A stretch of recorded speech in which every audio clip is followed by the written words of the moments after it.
Beep, beep, beep, beep, beep, beep. Hello. Oh, joyous day, Kaloo Kalay.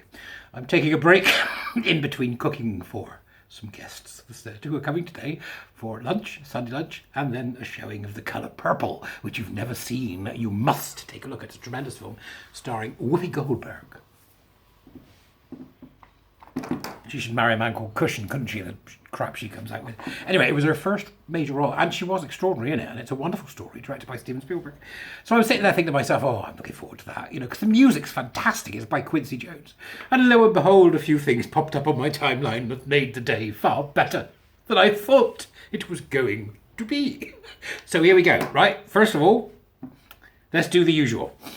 Thank you to everyone who's replied about the winning mindset, right? There are adverts going out over the next few days that tells you how to respond. We're going to be doing it. We're going to be doing it in February, by the look of it. If I can get enough people, it's all numbers dependent. So if you want to, link in the Dubras, come and be a warrior teacher. We're having a great time. I've just met with my Australian cohort this morning at 6:30. Fantastic. Right. So, okay.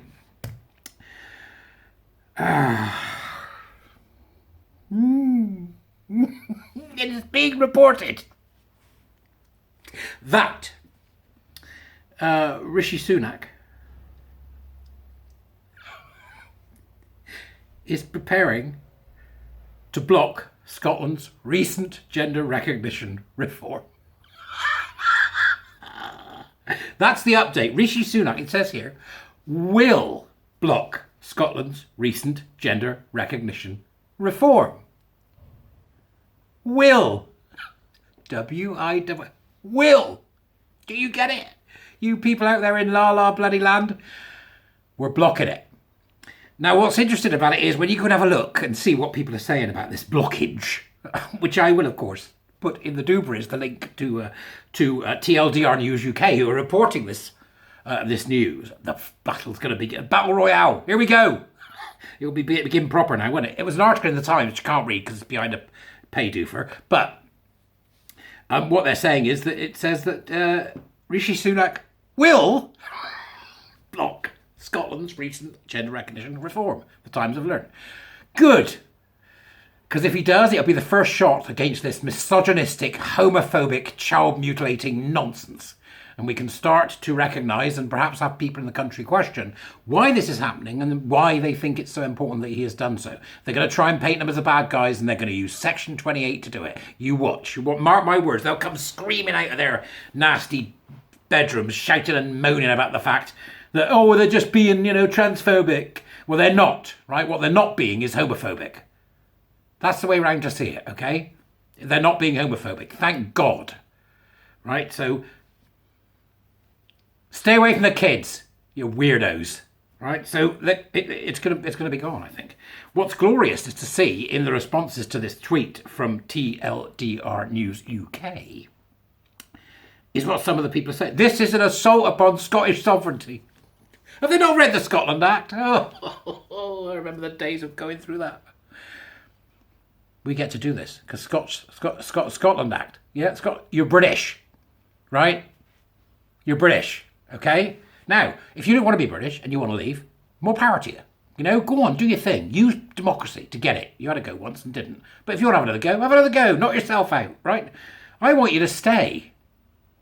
Okay, but if you want to go, go, right? I said this before, we ought to get England to vote, see if they want them to go. Because this is great, because what this means is that nitwit in Wales, he's having a go at this as well. He wants to go the Scottish way. Not going to happen, you absolute muppet. Welsh muppet. Right? Muppet. So I think what we're going to see now is if this actually happens, and I'm hoping it does, it's such good news, this will be a real shock across the bows and it will bring them screaming out of the darkness in absolute fury and not being able to get their cult validated. So I think this is extraordinary good news. Now that's the first bit I want to talk about today because it's been a funny couple of days. I'm incredibly busy right now. Oh, just reminded me. I'm really sorry that I can't respond to everybody anymore. I just can't do it. I haven't got the time. And I want to be able to do it. So occasionally, I'll just give a thank you and note a few things on this, rather than, because I've been replying to emails and messages and all sorts. And it's really hard to do when people are sending me documentation that I need to look at. But it's, it's just, I have to be careful it's not too much, because I need to keep going, I've got to keep going. So next thing is, there's been a really weird occurrence on the NHS. A really strange thing by a woman who is apparently their LGBT lead in some area, and it's to do with maternity and training. Now, you may have seen this. I've certainly seen it, because I was the one that asked the damn question. How somebody I've never met, who is responsible for NHS policy and therefore is covered by the public sector equality duty, has me blocked. Blocked me. Right, so I asked the question, is anybody else blocked by this Lizzie person? Turns out hundreds are. I'm gobsmacked at the number of people that, the Twitter thread took off like a rocket. So this Lizzie, who's been busy with her block list, right, has managed to block anybody, it seems, who has the vaguest interest in ensuring that the protected characteristic of same-sex attraction and the protected characteristic of sex are maintained. That's a public sector employer and employee actively using a block list put together by a bloke who will then decide which members of the public she speaks to and which members of the public she doesn't. Just pause on that for a moment. As a public sector equality duty says, you've got to promote equality of opportunity, the public sector equality duty is worth having a look at if you've never seen it. And she is going completely against it. She is preemptively asking or using some bloke, which I imagine she doesn't know, to decide which of the public she will speak to or hear from and which of the ones she won't. This is an ideological drone at the heart of the NHS providing what they are calling equality, diversity and inclusivity, right? It's not that. Of course, it's die, as those of you who have seen me rabbiting for some time will know, right?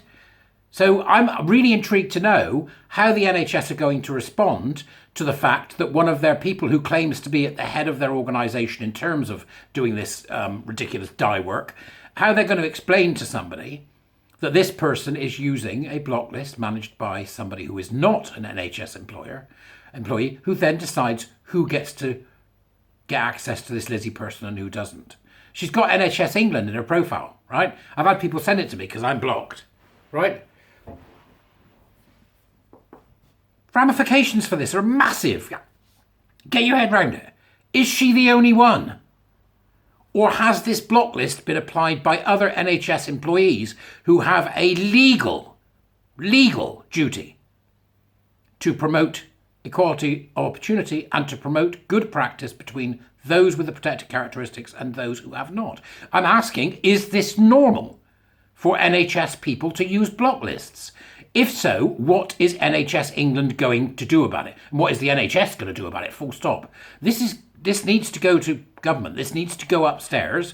And the people in power need to tell the NHS that under no circumstances can somebody who is representing themselves as a member of the NHS in the public eye use a block list to block the public from contacting them. This simply cannot be allowed to happen. It's like some of our Nazi Germany or communist Russia.